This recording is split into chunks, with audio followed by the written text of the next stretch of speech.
अगर आप ये इस रस्सी के बाहर आपकी जगह है, वैसे आप खड़े, आप अंदर हैं, और अगर आप ये जानना चाहें कि मैं बात क्या करना चाहता हूं, तो ये सच है कि मैं आज आपसे बात करना चाहता हूं और कुछ नहीं बात करना चाहता, सिर्फ आपसे और आपकी तरफ मुखातिब होना चाहता हूं।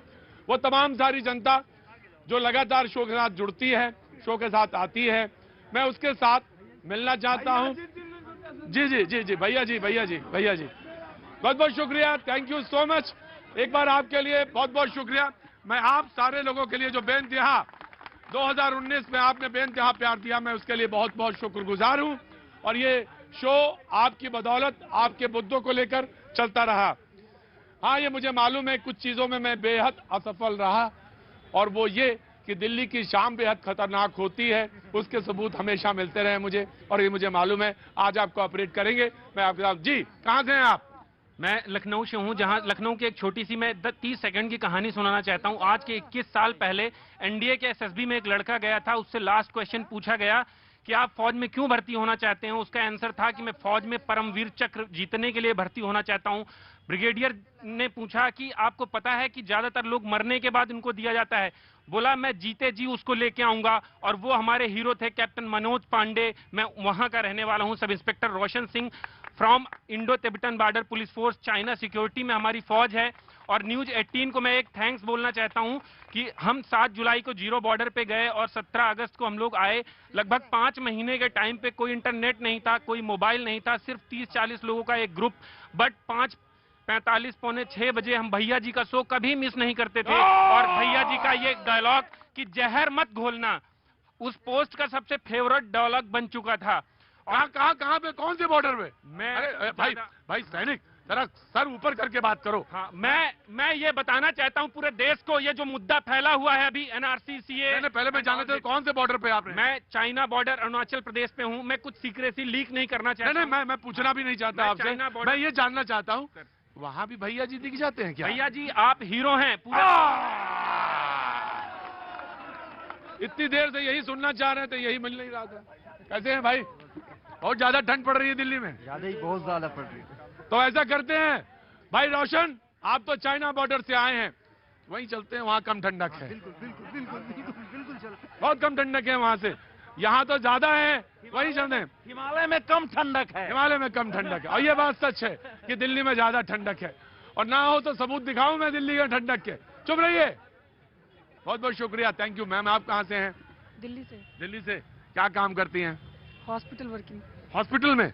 तो पहले तो हम सारे लोग, जितने लोग हैं यहाँ पे, आपको प्रणाम करते हैं, बहुत बहुत शुभकामनाएं देते हैं कि 2020 में और बेहतर काम हो, अस्पतालों में बेहतर काम हो, लाइनें कुछ कम नजर आए, और ये देश में जो एक तरह का ये कहना चाहिए कि बीमारियों को लेकर लड़ने का जो जज्बा और जो हताशा भी कभी कभी दिखती है लाइनों में, वो कम हो। ये तो मैं कहना चाहता हूँ। अब तो वैसे भी कम है, यूट्यूब पे सब सर्च करके सब लोग अपना ट्रीटमेंट कर ही लेते हैं। नहीं नहीं नहीं, यूट्यूब वाला ट्रीटमेंट नहीं, डॉक्टर वाला ट्रीटमेंट चाहिए। जी जी जी, मैं आ रहा हूँ, मैं आऊंगा, सबके पास आऊंगा। मैम, आप कहाँ से हैं? मैं हैदराबाद से हूँ। मैं डॉक्टर मैथिली हूँ। मैं डॉक्टर आप हैदराबाद से हैं? एक मिनट भाई, अगर आपको प्रोग्राम को नष्ट ही करना है तो नष्ट कर दीजिए एक बार में, और नहीं तो यहाँ तक तशरीफ ले जाके किनारे खड़े हुए। नहीं, आप नहीं बोलना है। गार्ड साहब, मैं बुलाऊं गार्ड को? नहीं नहीं, प्लीज प्लीज प्लीज। हाँ, चलिए। डॉक्टर मैथिली, कहाँ से हैं आप? हैदराबाद से। हैदराबाद से हैं। तो कैसे दिल्ली कैसे आना हुआ कॉन्फ्रेंस में? कल मैं यूएस जा रही हूँ, तो आज इसलिए यहाँ पर आई एक दिन पहले। और ये area, it seems to be very popular, that's why I wanted to come here, but fortunately I came to see the show. I think you are very popular. Doctor Maithili, मुझे तो नहीं मालूम, लेकिन ये मुझे मालूम है, अभी आप लोग चाइना के बॉर्डर के जिक्र कर रहे थे वो, लेकिन आप हैदराबाद से हैं, कल यूएस से जा रही हैं, कुछ देर के लिए यहाँ प्रोग्राम के लिए रुक गई, मुझे बहुत अच्छा लगा। कुछ कहना चाहती? 2019 जा रहा है, बिल्कुल कुछ मन में है, कुछ बात है, कुछ कहना चाहती? बुक कौन सी है आपके हाथ में? कौन सी बुक है ये? मेरे हाथ में मेडिटेशन है। मेडिटेशन की बुक है जी। कुछ कहना चाहती हैं? या देश में शांति हो, बस। ये तो नहीं हो पाएगा। हाँ जी, ये तो नहीं हो पाएगा। नहीं हो पाएगा। Sir Good actually evening, sir. Good evening. See, आप इधर देखेंगे 90+% are youth, 90+% are youth, and the future of the country हमारा भविष्य इनके हाथ में है। Just give me a second. Give me a second. Give me a second. Give me a second. आपका नाम क्या है? रामेश्वर चौधरी। चौधरी जी। वो ये जो जबान है ना, भगवान ने इसलिए दी, इसके ऊपर एक बुद्धि दी है कि कब खोलना है, कब बंद करना है। सर मैं ये बोलना चाहता हूँ कि इधर 90% यूथ है एंड ये लोग हमारे देश के फ्यूचर है और 2020 should be the year to unite the entire youth and the country. This is the message. Let Thank you all so of much, us let all of us get together to unite, think together. What's your good name? पवन कुमार। पवन जी के लिए जिन्होंने कहा कि 2020 में हम सारे लोगों को एक होना चाहिए, यूनाइट होना चाहिए और नजर आना चाहिए कम से कम इस तरह से। Thank you so much sir, thank you so much for coming the show, thank you so much, thank you so much. कहाँ गए चौधरी साहब? कहाँ के रहने वाले हैं? मुजफ्फरपुर। मुजफ्फरपुर बिहार। 24 घंटा बोलते ही रहते हैं क्या? हैं? अच्छा सोते तो है ना? हैं? ऐसा बोले इसलिए बोला हूँ मैंने। क्या बोला है? ये कहते हैं मोदी जी को जितने विरोध कर रहे हैं आज के डेट में, जो ये जितने दिन मोदी रहे 6 साल, जो 6 साल में कोई बम तो नहीं फटा, मगर मनमोहन सिंह के राज में जो है कितने बम फटते थे, आए दिन बच्चे मरते थे जो है। तो प्रधानमंत्री वो ऐसा चाहिए जो स्वतंत्र देश अच्छा चले, वो चाहिए। ये जो चाहिए वो कहते मैं वो डंडे ही लाऊं। चौधरी साहब, अच्छा एक मिनट को। चौधरी साहब, घर में सब ठीक ठाक रहता है कि घर में भी खूब लड़ाई होती है आपकी? नहीं, कोई लड़ाई नहीं होता है। अच्छा वहां तो संभल के बोलते हो, यहाँ में आके आग उगलते हो हैं? घर में तो सब अच्छा बोलते हो, यहाँ आके सब लड़ाई झगड़े वाली बात। हर आदमी सर जो मोदी जी के बारे में ये एनआरसी करे ये खराब है, ऐसा है। और इतने जितना दिन ये जो रहे हमारे प्रधानमंत्री जी मोदी जी, आप देख लीजिए कहीं कोई बम जो फटा होगा जो, अब उनके शासन कितने बम फटते थे। मैं आ गया, मैं इधर नहीं आया, मैं आई एम कमिंग। हाँ जी साहब। ये सर कह रहे हैं कि मोदी के टाइम में एक मिनट चौधरी प्लीज सुनने दो, शो करने दो मुझे, और जिसको जाना है वो जाए, जिसको अगर शो में रहना है तो रहे चुपचाप। जी कह रहे हैं कि मोदी के राज में एक भी बम विस्फोट नहीं हुआ। पहली बात तो पुलवामा भूल गए, ये पठानकोट भूल गए, एक दो और गिनवा दूंगा इनको हाथों पे। और ये एनआरसी और सीए को कह रहे हैं। मैं ये कह रहा हूँ देश मंदी से, बेरोजगारी से जूझ रहा है, उसको सीए लाने की क्या जरूरत थी? अभी पहले देश का कचरा हटाओ, बाद में मेहमान बसाओगे। तो प्लेटफॉर्म ना नाराज नहीं भाई, नाराज मत हो। एक घंटे से खड़े शो के लिए ये आए पीछे कह रहे बनारस है और धक्का दे रहे हैं, ये कोई बात नहीं। हाँ जी क्या? ये बनारस से कह रहे हम आए हैं और ये धक्का दे रहे हैं।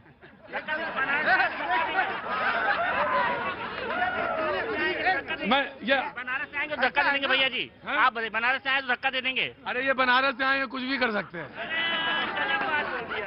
बनारस का बिल्कुल कुछ कर सकते हैं।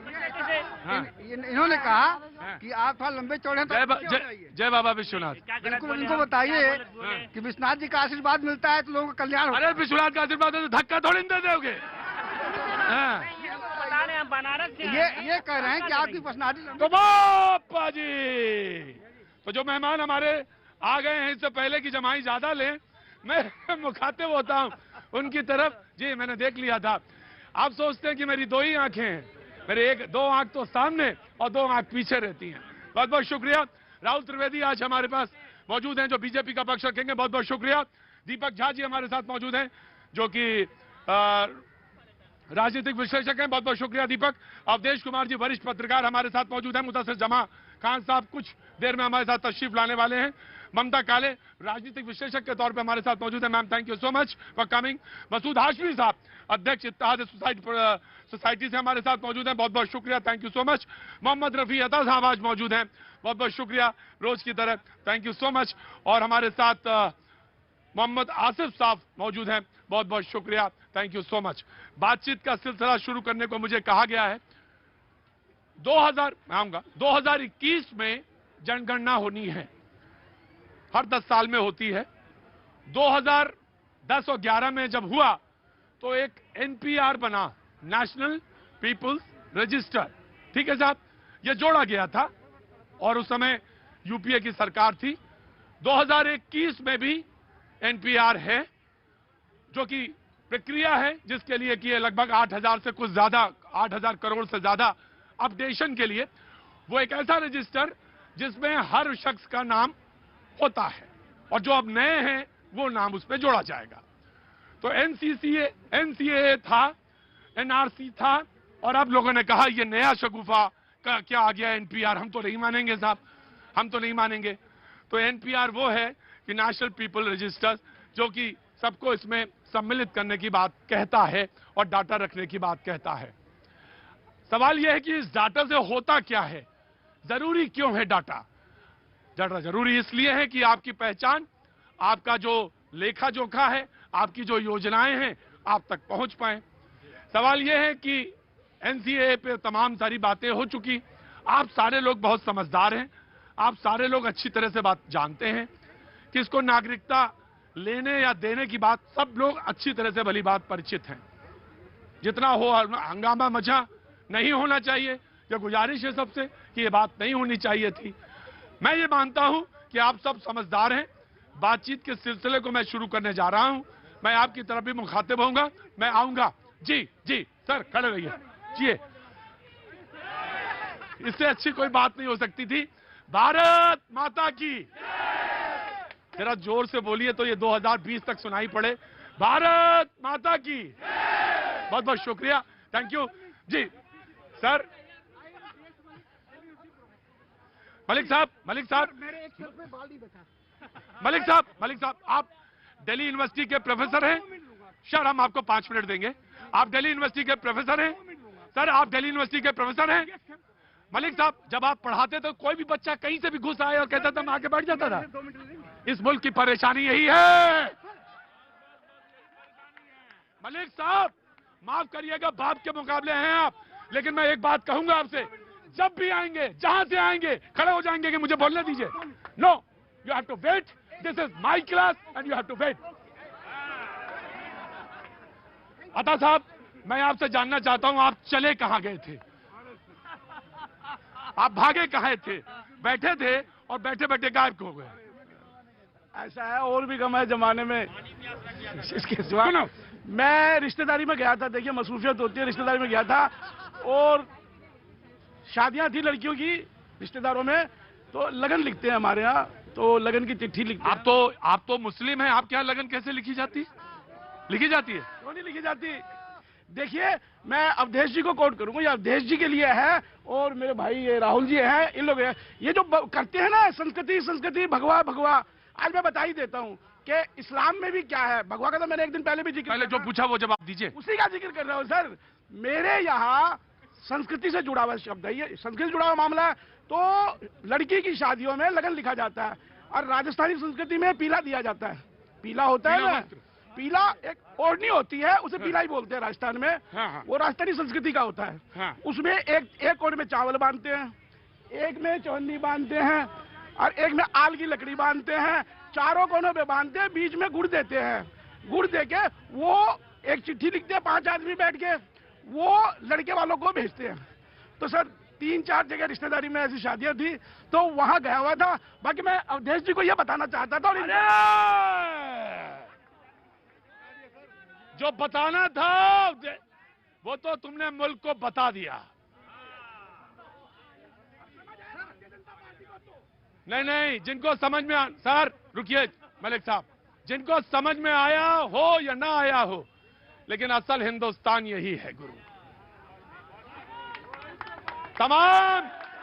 तमाम सारे प्रोग्राम हिंदू मुसलमान इतना किया कि तेल निकाल लिया इस मुद्दे का। 2019 में कई गैलन तेल इकट्ठा हुआ है, कई गैलन रखा हुआ है, इतना इस मुद्दे पे हुआ है।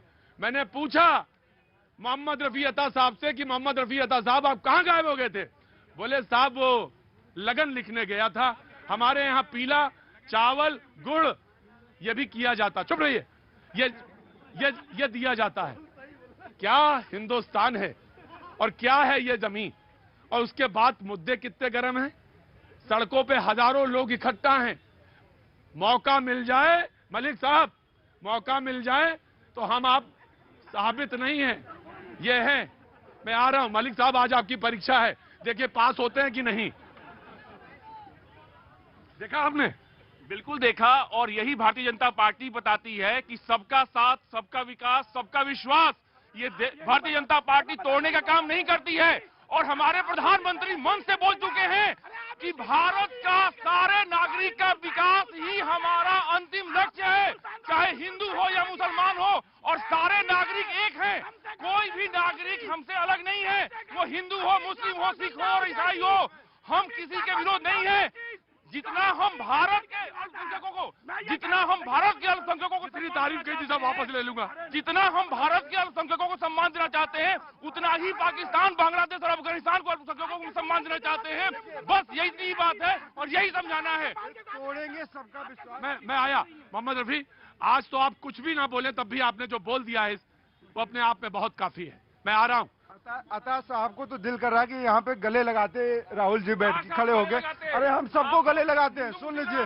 अरे सुन लीजिए, आप लोग आग लगाते हैं देश में। मैं आज बात करना चाहता हूँ, आज यहाँ पे इतने लोग, इन्होंने भाई साहब ने बोले, बहुत अच्छी बात बोली थी कि इतने नौजवान है, भविष्य खड़ा है यहाँ पे देश का, और सब लोग आज इस उम्मीद में जी रहे हैं कि कल को हमको नौकरी मिलेगी, हम काम के लिए जाएंगे। आज मोदी जी एनआरपी लाने की बजाय, एनआरसी लाने की बजाय, सीए लाने की बजाय नेशनल रजिस्टर ऑफ एम्प्लॉयमेंट लाते तो शायद ज्यादा बेहतर होता और पता चलता कि कितने युवाओं को रोजगार मिला है, कितने बेरोजगार हैं। मोदी जी, हम आपसे रोजगार की बात करते हैं, आप देश को जलाने की बात करते हैं। मैम जी प्रतीक जी, देखिए आज का जो हमारा विषय है, मैं सबसे पहले तो इस कार्यक्रम के माध्यम से भारतवर्ष से फिर से निवेदन करती हूं कि एक बार सीएए और एनआरसी को जोड़ के कुछ असामाजिक तत्वों ने छात्रों के कंधों पर बंदूकें रख के चलाई, सारा राष्ट्र जलवा दिया, लोगों को मरवा दिया। वो दोबारा ना हो, वो दोबारा ना हो। अरे भैया, आप ये अराजकता है, ये अराजकता है, ये असामाजिक तत्व है, ये अराजकता है, ये अराजकता है। इनको देखिए, इनको दिखाइए, ये अराजकता है। आज मैं आप सब लोगों को ये बता देना चाहती हूँ कि कृपया करके एनआरसी और एनपीए को जोड़ने की कोशिश ना करें। एनआरसी जो है नागरिकता की बात करती है और एनपीए जनसंख्या की बात करती है कि हमारे राष्ट्र में कितनी जनसंख्या है। हम 130 है, 32 है, 35 है, 40 है, कितने हैं। और बाय द वे, अब ये भी मत बोलिएगा कि ये एनडीए की सरकार ने करी है। यूपीए की सरकार इसको 2010 में आरंभ कर चुकी है। ये एक प्रक्रिया है जो होती आई है, हर 10 साल में हुई है, दोबारा होगी। कृपया इसको फिर से दोनों लोगों को भ्रमित ना करें, अपनी गंदी राजनीति ना चलाएं। एनआरसी असम के अंदर लागू हुई, सबको मालूम है, हिंदू मुसलमान करने के लिए नहीं हुई। एनआरसी के अंदर जब नाम धर्मों के साथ जुड़ के आया तो उसके बाद सीए आया। मैडम, इसको नकार नहीं सकती, ये एक सिक्के के दो पहलू है। एनआरसी हुई नहीं है। और दूसरी बात, असम की एनआरसी, असम की एनआरसी सुप्रीम कोर्ट ने करवाई थी। आप कैसे कहना कर रहे हैं? कोर्ट ने कराई थी।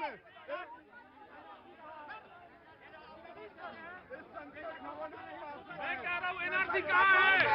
एनआरसी की बात कहाँ हुई? नहीं, एनआरसी की बात हुई कहाँ? एनआरसी पर भ्रम फैलाने के काम क्यों कर रहे हैं? जहाँ साहब बैठिए, जहाँ साहब बैठिए, प्लीज। आधा बैठो बैठो बैठो बैठो। मैं आया। Of course, I will ask. Jha Saab, will you please sit down? Jha Saab, will you please sit down? Please sit down. मुझे क्वेश्चन ये पूछना है कि आज की डेट में जो बीएसएफ, आर्मी, पुलिस वाले, बीपीडीबी वाले जो हमारे सेना खड़े हुए हैं, आज उनको भी अपनी नागरिकता साबित करना पड़ेगी। आपने देश के ऊपर क्वेश्चन साबित कर दिया, आपने क्वेश्चन लगा दिया उन सैनिकों के ऊपर जो देश की रक्षा में खड़े हुए हैं।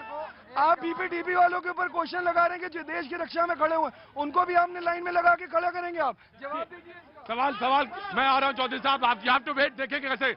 जी देखिए, प्लीज, आपके पास कुछ भी वीडियो हो आप बैठिए, ये मेरा क्लास है, मैंने बोल दिया। पिछले कई सालों से हिंदू मुस्लिम की कोशिश कर रहे हैं। आज अता ने बहुत अच्छी बात करी। अता ने अच्छी बात की और कल उससे पहले झारखंड वालों ने बहुत अच्छी बात की। झारखंड के हिंदुओं ने यह साबित कर दिया कि हिंदुस्तान का हिंदू सेकुलर है, सेकुलर था और सेकुलर रहेगा। झारखंड में मुसलमानों ने नहीं हराया, इनके इस एजेंडे को, जो एजेंडा नफरत का लेके चल रहे थे, उसको हराने वाले हमारे वो हिंदू भाई और बहनें, वो हिंदू युवा और हिंदू बहनें हमारी, कि जिन्होंने बाहर निकल के नफरत के एजेंडे को फ्लॉप किया है। तो मैं सबसे पहले झारखंड के लोगों को सल्यूट करता हूं। उसके बाद अगर हम बात करेंगे सीए और एनआरसी, यही भ्रम आपने रांची में भी फैलाया और झारखंड में फैलाया, आदिवासियों के बीच और भारत के मुसलमानों के बीच में फैला रहे हैं, जबकि भारतीय जनता पार्टी सबका साथ, सबका विकास, सबका विश्वास और 130 करोड़ जनता, हिंदू हो, मुस्लिम हो, सिख हो, ईसाई हो, सबको कहती है कि उनकी नागरिकता हमारा परम कर्तव्य है, उनके अधिकार हमारे कर्तव्य है। प्रतीक जी, सबको मालूम है कथनी और करनी में फर्क है। कोई फर्क नहीं है। रामलीला ग्राउंड में अब मेरी सुन लीजिए आप, रामलीला ग्राउंड में जब मोदी जी ने यह आकर बोला कि एनआरसी का कोई जिक्र नहीं है, तो अमित शाह का कान पकड़कर लेकर आते और कहते भाइयों बहनों इसको माफ कर दो, इससे गलती हो गई, इसने गलत बोला। सदन के अंदर, पार्लियामेंट के अंदर अमित शाह खड़े होकर बयान देते हैं कि एनआरसी आएगी, पार्लियामेंट में खड़े होकर जवाब देते हैं कि देश के अंदर 6 डिटेंशन सेंटर हैं, पार्लियामेंट के अंदर ऑन रिकॉर्ड मौजूद है, और प्रधानमंत्री, शर्म आती है मुझे, झूठ बोलते हैं पब्लिक के सामने खड़े होकर। मैं उम्मीद करूंगा कि ये भी शांत रहेंगे। देखिए ऐसा है प्रतीक जी कि अब सुनना पड़ेगा, किसी भी चुनाव में जीत और हार से ही केवल ये तय नहीं होता है कि एजेंडा सही या गलत है। हमने गलत लोगों को जीतते हुए और अच्छे लोगों को हारते हुए लंबे समय से देखते आ रहे हैं, इसलिए जीत। देखिए आपको मैं चुप रहा हूं, नहीं मैं चुप रहा हूं, मैं आप धैर्य रखिए। आज झारखंड के नहीं ना, आप मेरे बीच में मैं जानता था, झारखंड के चुनाव के विश्लेषण के लिए मैं आज यहाँ नहीं खड़ा हूँ, वो मैं कल कर चुका हूँ। हालांकि अगर कहेंगे तो भारतीय जनता पार्टी को अभी भी 34 पार्टी। मेरा कहना यह है, अगर मेरे से पूछा जाए तो मैं इस बात के हमेशा खिलाफ रहा हूँ। प्रतीक जी ध्यान से सुनिए, आप भी पहली बार सुनेंगे। जब पहली बार आधार आया था, मैंने उसका इस आधार पर विरोध किया था कि मनुष्य की पहचान आई कार्ड और नंबर से नहीं होना चाहिए। जिस दिन यह पद्धति आई, मनुष्य के पतन का वो दिन रहा होगा जब अगस्त मुनि इस देश से दुनिया में घूमने गए, कोई पासपोर्ट नहीं थी। लेकिन अब बदला समय है, लेकिन बदला समय है, ये तो बदला हुआ टाइम है। लेकिन जब समय बदला है तो मेरे से अगर पूछेंगे, देखिए अभी जो अब आईपीआर की बात कर रहे हैं, एनपीआर तो इसलिए है कि सरकार अनेक योजनाएं चलाती हैं। आपको वृद्धावस्था पेंशन है, गर्भावस्था के लिए है, मनरेगा के पैसे हैं, वो सारे अकाउंट्स में जाते हैं, लोगों के लिए योजनाएं बनती है। इसलिए 2010 से शुरू हुआ, वो पंचायत के पास रहती है, प्रखंड के पास, जिला के पास और केंद्र के पास भी रहती है। इसका तो विरोध करने का कोई कारण नहीं है। लेकिन मेरे से अगर आप पूछेंगे एनआरसी होना चाहिए या नहीं होना चाहिए, तो मैं कहूंगा कि एनआरसी हर हाल में होना चाहिए। एनपीआर देखिए सर, आप अभी 40 नंबर पाए हैं 100 में से। एक क्वेश्चन सर जी, मेरा जो है बार बार ये कहते, हम लोग कहते रहते हैं हिंदू मुस्लिम भाई भाई, हिंदू मुस्लिम भाई भाई कहते हैं, जो कि है, पर आज की डेट में अगर मैं जुमला कहूँ, मैं हिंदू मुस्लिम भाई भाई देश में किसी ने आग लगाई, हिंदू मुस्लिम भाई भाई बस किसने जलाई पता नहीं, हिंदू मुस्लिम भाई भाई ट्रेन में किसने आग लगाई पता नहीं। अब सोनिया जी से मैं ये कहना चाहता हूँ, सोनिया जी झूठ मत फैलाओ, हमारे मुस्लिम भाइयों में खुदा के घर जाना है, ना हाथी पर ना गाड़ी पर, जाना तो पैदल ही है। सवाल ये है, हर तरफ तर्क है, हर तरफ बातचीत है, हर तरफ सवाल है, लेकिन आप वहां चलें, इस रस्सी के पीछे, आप कहीं से आए हो, रस्सी के पीछे जाइए आप पहले। मलिक साहब नमस्कार। मलिक साहब नमस्कार। प्रोफेसर, मलिक साहब, क्या राष्ट्र कोई चीज है? क्या हमें राष्ट्रीय नहीं होना चाहिए? क्या हमारा राष्ट्र कुछ नहीं है? क्या 4000 किलोमीटर की चाइना सीमा नहीं है? क्या हम भूल गए हैं? ये सारे मेरे से छोटे हैं, मेरे बाल को नहीं पता, अभी मेरे को पीट देंगे मैं बोलूंगा तो। 4000 किलोमीटर चाइना सीमा, अरुणाचल से लेके कारगिल तक 3000 किलोमीटर है पाकिस्तान की सीमा। क्या हमने अपने राष्ट्र को बचाना नहीं है? नो! आप सुनिए, नीचे अरे आप सारे मेरे छोटे हैं, आप सारे छोटे, मेरे बाल फाड़ देंगे आप। आपको मालूम नहीं है सियाचिन में हमारे 10 जवान बर्फ एवलेंस के नीचे मर गए। सुनिए, लिसन टू मी, आप क्या कर रहे हैं? क्या जेएनयू, क्या गुंडागर्दी कर रहे हैं आप? क्या जेएमएम कर रहे हैं? आपको मालूम है? अब जाइए ना, 4000 किलोमीटर चाइना बॉर्डर है हमारा, अरुणाचल से लेके कारगिल तक, और 3000 किलोमीटर है पाकिस्तान बॉर्डर। क्या हमने अपने बॉर्डर को बचाना नहीं है? 26/11 कैसे हुआ? 26/11 कैसे हुआ? मेरे बच्चों सुन लो, मैं तो मर जाऊंगा, आप चाहे मुझे मार दो, क्या राष्ट्र को नहीं बचाना? बचाना है। बिल्कुल बॉर्डर से आप वहां से आए हैं, कोई हैदराबाद मुझे दिखाई दे रहा है सामने गुजरात के, जी मुझे मालूम है, और ये पंजाब से, यही सिरे जो हैं जुड़ते हैं इस प्रोग्राम में, और यही इसकी खूबी है, यही इसकी खूबसूरती है। मुझे मालूम है डिफरेंट वॉइसेस होती हैं, तमाम सारी बातचीतें होती हैं जो यहाँ पे जुड़ती हैं। बहुत बहुत शुक्रिया, मैं आपसे बातचीत जरूर करूंगा। जी साहब, क्या नाम है आपका? जी सर, मेरा नाम संजय पाल है, मैं राष्ट्रपति के गांव से आया हूँ। राष्ट्रपति जी के कानपुर जिला है, कानपुर देहात। साहब अगर तो आगे आ जाएंगे, थोड़ा सा आगे आ जाएंगे। जी वही बोलिए। सर मैं यही कहना चाहता हूँ कि अभी झारखंड के चुनाव हुए तो ईवीएम अब सही है क्या? मेरा एक छोटा सा क्वेश्चन है, क्योंकि हर एक चुनाव के बाद आप पूरे देश को यही बता रहे थे कि ईवीएम खराब होगी, अब तो ईवीएम सही है। पहला मुद्दा ये मेरा है। दूसरा, सीएए के बारे में मैं ये कहना चाहूँगा, मैं असिस्टेंट प्रोफेसर रहा हूँ 4 साल तक, इस समय गवर्नमेंट जॉब में कर रहा हूँ। मैं बस ये कहना चाहूँगा कि जितना भी यूथ है, हमारे मुस्लिम भाई हैं, आप उनको थोड़ा बताइए, आप उनको चीज़ें बदलाइए मत, क्योंकि एक हमारे जाने कितने पुलिस भाई, जाने कितने जवान, वो सब देश की सुरक्षा कर रहे हैं। आप नहीं जाके सुरक्षा कर रहे हो रात में जाके, सारे हमारे पुलिस वाले वो भी हमारे भाई हैं। यही मुद्दा है, और यही इस बातचीत होनी चाहिए। सवाल ये है कि सड़क पर आखिर क्यों, जब ये शहर, ये मुल्क, ये देश, ये कंट्री सब आपकी है, सवाल यही है आखिर क्यों? मैं आ रहा हूँ बेटा, आ रहा हूँ, जरूर आ रहा हूँ, जरूर आऊंगा। जी मुदस्सिर, आप आए, स्वागत है। मैं जनता है बीजेपी के, राहुल भाई भी बैठे हैं, मैं पूछना चाहूंगा, देखिए अभी 2 दिन पहले रैली हुई है प्रधानमंत्री जी की, क्या उनको शोभा देता है कि पूरी हिंदुस्तान की मीडिया, हिंदुस्तान की जनता अंतर्राष्ट्रीय मीडिया के सामने आके वो खुला झूठ 10 तरीके से जोर की आवाज में बोले और तालियां बजाएं? उनके गृह मंत्री संसद में मीडिया के सामने, जनता के सामने 10 दफा जिस चीज को स्वीकारते हैं, उनके प्रधानमंत्री पूरी इंटरनेशनल और नेशनल मीडिया के सामने उसको झूठ झुटला देते हैं। दूसरी चीज मैं पूछता हूं, हमारे मनमोहन सिंह जी पूर्व प्रधानमंत्री भी शरणार्थियों को लेकर आए थे बाहर से, जिनको पीड़ित किया जा रहा, जो परेशान थे, आप भी लेकर आ रहे हैं, ठीक है, कोई बात नहीं। मैं पूछना चाहता हूं, अर्थव्यवस्था इतनी गिरी हुई है, आपके कई सौ करोड़ रुपए जो आपने एनसीआर बनाने में असम में खर्च किए, वो आपसे सही बन नहीं पाया। उसमें पूर्व वायुसेना का आदमी है, पूर्व फौज का आदमी है, राष्ट्रपति का पूर्व परिवार है। देखिए पूरा मैं आप दीजिए जवाब, आप दीजिए जवाब, दीजिए। नहीं मैं मेरी बात पूरी होने दीजिए, मैं पूछता हूँ, मेरी बात पूरी होने दीजिए, आप जवाब दीजिएगा। मैं पूछना चाहता हूँ, इतने 100 करोड़ रुपए हमारे, पूछने दीजिए, इतने 100 करोड़ रुपए हमारे जो खर्च हुए हैं, आपसे एनसीआर रजिस्टर नहीं बन पाया अभी तक एक स्टेट का, और आप झुटला रहे हैं कि आपका डिटेंशन सेंटर नहीं है।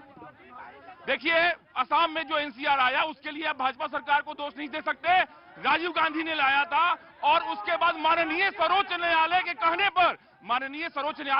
पर वहां पे एनआरसी लाया गया था, न कि भाजपा सरकार की वो देन है। और सबसे बड़ी संवैधानिक संस्थान के प्रमुख, आपसे वो तो बना नहीं है मुख्यालय, आपने कहा न्यायालय के कहने पर बना। मानसर भाई, मैं एक सवाल पूछना चाहता हूं आपसे भी। जब मैं आपसे कहता हूं तो आपसे नहीं कहता हूं, आपसे मतलब इस मुल्क के तमाम सारे लोगों से कहता हूं, और वो सवाल ये है कि ठीक है, आपका अधिकार है प्रोटेस्ट करना, और प्रोटेस्ट करने को कोई रोक नहीं सकता। आवाज, सवाल, और सवाल हमेशा तीखे पूछे जाने चाहिए।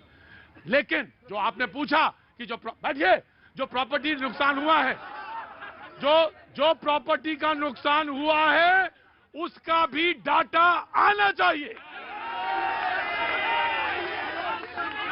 आना चाहिए। आपने बहुत जिम्मेदाराना सवाल आपने किया, मीडिया को करना चाहिए, पर मैं आपसे भी एक बात पूछता हूं, वो भी हमारी देश की जनता है जो ये काम कर रही है, उनको लाठी मारकर सर पे लाठी मार के मारना नहीं है। और मेरा एक सवाल जनता से है, जो नुकसान पुलिस कर रही है, मेरे पास 1000 वीडियो है कि पुलिस ने सड़क पे खड़ी गाड़ियों को तोड़ा, जलाया, घर में घुस के सामान तोड़ा, उसका जवाब कौन देगा? उसका नुकसान बिल्कुल। मुझे इनसे एक बात पूछनी है, आप भारतवर्ष के नागरिक है ना? आप भारतवर्ष के नागरिक हैं? क्योंकि आपने बोला तुम्हारे प्रधानमंत्री, क्योंकि आपने बोला भारतीय जनता पार्टी के प्रधानमंत्री। क्या तुम पाकिस्तान से आए हो? देश का प्रधानमंत्री सबका प्रधानमंत्री है, पहली बात। दूसरी बात आप ये सुन लीजिए, जिस प्रॉपर्टी को आग लगाई जा रही है वो किसकी प्रॉपर्टी?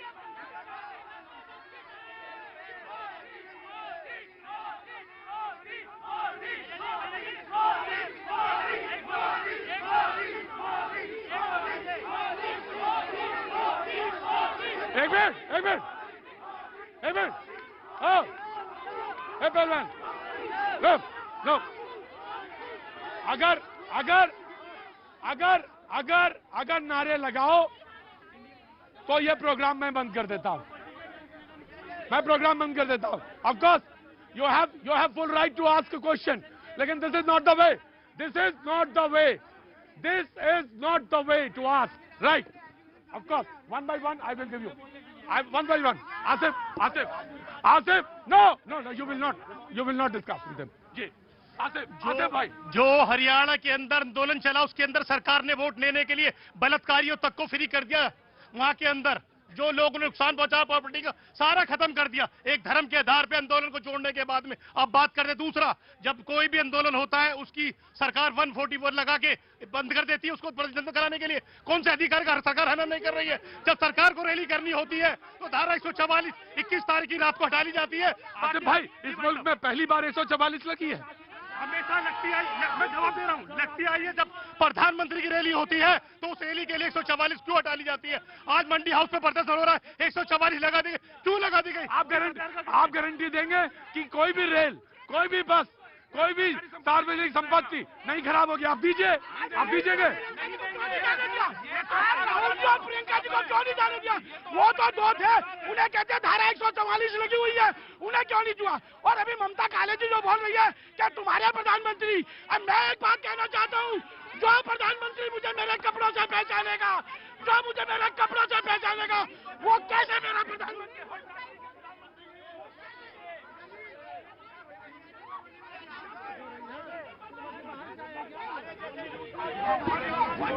भैया एक कविता सुन लो बढ़िया सी इसके ऊपर। जी, no, this is not the वे।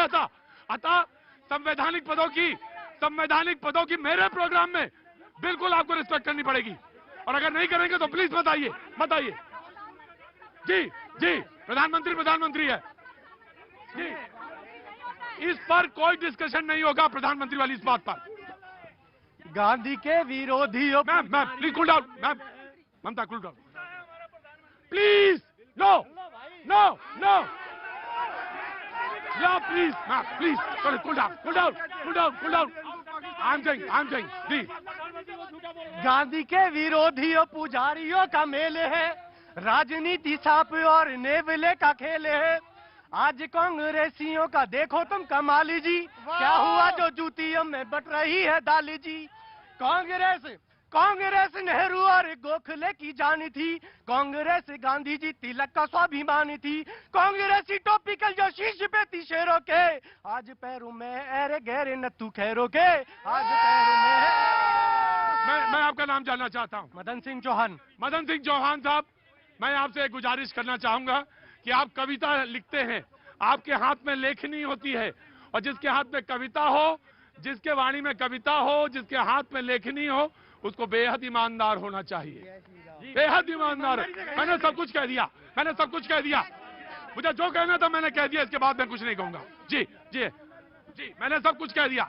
प्रतीक जी, मैं आ रहा हूँ भैया जी, आ रहा हूँ। भैया बनारस से हो ना? भारत की धरती आंदोलनों की धरती है, यहाँ आंदोलन शुरू से होते चले आए हैं और रहेंगे।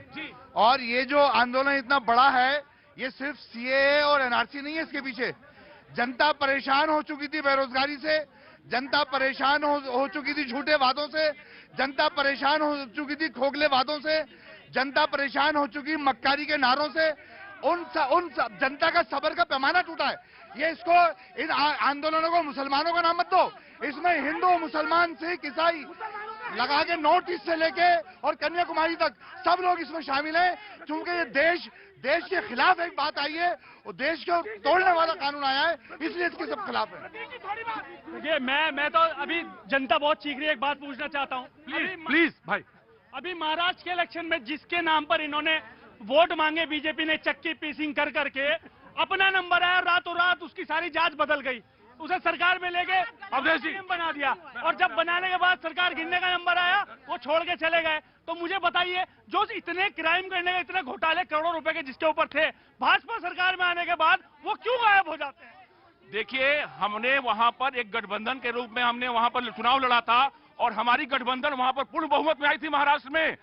वहां पर शिवसेना ने भारतीय जनता पार्टी को धोखा दिया, ना कि भारतीय जनता पार्टी ने किसी को धोखा दिया। और ये लोग केवल पिछलग्गू बन के, कांग्रेस पार्टी और एनसीपी किसी का पिछलग्गू बन के रहना चाहती है। उनका मामला आगे नहीं आना, सत्ता में आना नहीं। आज सिर्फ और सिर्फ भारतीय जनता पार्टी और मोदी जी हैं जो इस देश को मान सम्मान और मैं इनके प्रश्न का एक जवाब देना चाहती हूँ, जो उन्होंने बोला कि महाराष्ट्र में जब सरकार बनाई थी अजीत जी के साथ या जिनके साथ भी ये बोल रहे हैं, उसके बाद उनके अगेंस्ट जो भी आपराधिक जो भी काम वो थे वो सारे खत्म हो गए। मैं इनको चैलेंज कर रही हूँ आपके कार्यक्रम के माध्यम से, अगर एक भी कोई भी ऐसा जो उनके ऊपर आरोप है और उसको खत्म कर दिया होगा तो आप मेरा नाम बदल देना। ये झूठ बोल रहे हैं, ये जनता को गुमराह कर रहे हैं, ऐसा कुछ नहीं हुआ है। इस तरीके के झूठ को फैलाने की कोई आवश्यकता नहीं है। आपको टीवी में आना है, आइए, झूठ मत बोलिए। झूठ बोल रही हो, समझ गए? झूठ बोल रही हो। मोदी जी कुछ नहीं है, मोदी जी जिंदगी बर्बाद कर मेरा नाम नरेंद्र योगी है। मैं एक हिंदुस्तान के ऐसे प्रदेश से आता हूं जिसका भी स्लोगन है हमारा कि पधारो हमारे देश। लेकिन उस राजस्थान पे भी हजारों आक्रांताओं ने आक्रमण किए हर बार। क्या हिंदुस्तान में अब ऐसे ही हमारा एक और संस्कृत में हम एक स्लोगन पढ़ते थे, वसुधैव कुटुंबकम, अतिथि देवो भव। लेकिन आतंकवादी घुसपैठिए नहीं चाहिए हमें। ठीक है भाई, आप राजस्थान से हैं, कुछ लोग मेरठ से हैं, कुछ पंजाब से हैं, कुछ सीतापुर के लोग खड़े हैं। मुझे मालूम है, मैं आ रहा हूं बनारस वाले, लेकिन मुझे मालूम है चाय कप में डाली जा रही है। एक नौजवान अभी बाएं हाथ पे खड़ा हुआ था और वो कह रहा था कि क्या सेना के जवान, अर्धसैनिक बलों के सैनिक क्या लाइनों में खड़े होंगे? हम लोग लाइन में खड़े होते हैं, हम सब लोग लाइन में खड़े होते हैं। कई मौके होते हैं जिसमें हम लोग लाइन में खड़े होते हैं। जब देश में वोट डालना होता तब लाइन में खड़े होते हैं, और जब कई जरूरतें होती हैं तो हम डिसिप्लिन वे से लाइन में खड़े होते हैं। बड़े रेस्टोरेंट में खाने के लिए भी लाइन में, जी बिल्कुल कह रहे हैं, जब आप बड़े रेस्टोरेंट में जाते हैं, वेटिंग लिखी होती है, तब भी हम लाइन में खड़े होते हैं। लेकिन क्या सेना के जवान को लाइन में खड़ा होना पड़ेगा सीए के लिए या एनआरसी के लिए? सवाल यही है। एनआरसी में यह है कि राम अवध जी मोहम्मद इकबाल को कह देंगे कि मोहम्मद इकबाल हमारे पड़ोसी हैं, तो उनका नाम उसमें से काटने वाला नहीं है। हकीकत यह है। And you don't want to listen, and you don't want to listen this, and you don't. आप सही कर लीजिएगा, you are my guest, you can correct it, you can correct it. लेकिन you don't want to listen, आप सुनना नहीं चाहते। जी, ये मेरे देश का दुर्भाग्य है कि हम लोग निंदा करना चालू कर देते बिना सोचे समझे, और जबकि ये वही सरकार है जिसमें फौजी बॉर्डर पे पहले 20 घंटे की यात्रा करके बॉर्डर पे जाता था और आज फ्लाइट में जा रहा है 2 घंटे की यात्रा करके। ये कैसे सरकार उस फौजी से पेपर मांग सकती है? सोचना चाहिए हमको यार, बिना सोचे। सवाल लोगों ने कहा कि अरे फौजी की क्या बात है, बात तो दरअसल उप मुख्यमंत्री की भी है, उनसे पेपर मांग लिए गए। वो बार of course I am coming to you now. वो तो डिटेंशन कैंप जाएंगे, आप तो लाइन में खड़े होने की बात कर रहे हैं, डिटेंशन कैंप में भी है। मैं पूछता हूं, आपने कहा देश की संपत्ति को नुकसान हो। पहला सवाल तो मेरा यह है कि देश की एक बस एक बेटे की जान से ज्यादा है क्या कि पुलिस उनके सरों पर लाठियां और गोलियां मार के आंखों में उनको खत्म कर रही है? चुप। एक सवाल का जवाब मुझे दीजिए। And I want to ask you. जब सुनिए, रुकिए रुकिए रुकिए रुकिए रुकिए, अता साहब बैठिए। जब एक मिनट, आपने कहा कि बस से ज्यादा कीमती है क्या? नहीं हुजूर आली, मैं आपको बताना चाहता हूं, बैठिए सर, मैं आपको बताना चाहता हूं, जब एक गरीब बगैर इलाज के उसका बेटा मर जाता है, तब एक उस मुल्क में एक बस आती है और उस बस को चलाना दुर्भाग्यपूर्ण है। जब कई लोगों के पेट भर नहीं पाते, उसके बाद हम एक बस बनाते हैं, उसके बाद हम एक ट्रेन बनाते हैं, और आप चलाएंगे, आप जलवाएंगे।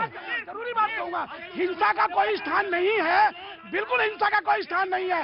लेकिन एक बात सुनिए, एक तो मस्जिद में घुसना कौन सी बात है, और तो लाइब्रेरी में घुस के मारना कौन सी बात है।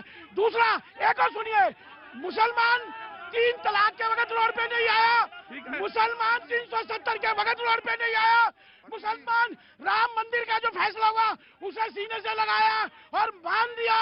मुसलमान तब रोड पे आए हैं जब हिंदुस्तान के संविधान को चोट हुई है। मोहम्मद रफी अता साहब, इस मुल्क ने कुछ लोगों को माइनॉरिटी का स्टेटस दिया। यही मुल्क है जिसने कुछ अधिकार दिए, इसी संविधान में दिए। इसलिए ये मत कहिए, इसलिए हम हिंदुस्तानी हैं, इसलिए फख्र से कहते तो ये मत कहिए कि हम मुसलमान, आप मुसलमान नहीं, हम हिंदुस्तानी हैं और बराबर से बराबर कंधे से लड़े हैं। प्रतीक जी, हंगामा है क्यों बरपा, थोड़ी सी जो पीली है मत पीजिए, कुफ्र है, हराम है, मत पीजिए। पीना है तो इस मुल्क की तरक्की के लिए पीजिए, और कुछ ऐसा पीजिए कि मुल्क में ये झंडा जिसके लिए मैं कहूंगा पाजी आज दिखाइए, ये वही है जिसके लिए हमने कस्में खाई थी और जान खाई दवाई दी, ये वही है। करनी सेना के नाम पे, बलात्कारी आसाराम के नाम पे, सेना कभी भी मेन स्ट्रीम नहीं है,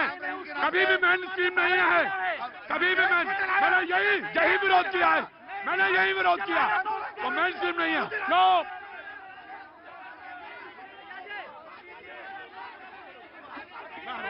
मैं सिर्फ ये बोलना चाहती हूँ कि हमारे विद्यार्थी भी हमारे हैं, उनको भी नुकसान नहीं होना चाहिए, पर जो पुलिस वाले हैं जिनको गोली लगी, जो बेचारे इतनी परेशान, बहुत पुलिस वालों के गोली लगी, क्या वो हिंदुस्तान का बेटा नहीं है?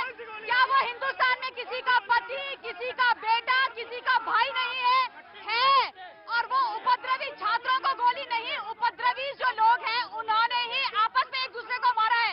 क्लियर तो कीजिए वो पुलिस वाला, ये जो आप बात कर रहे हो ना, फौज, वायुसेना, जल सेना, थल सेना, अर्धसैनिक बल और पुलिस, वो हमारी सुरक्षा के लिए है भैया।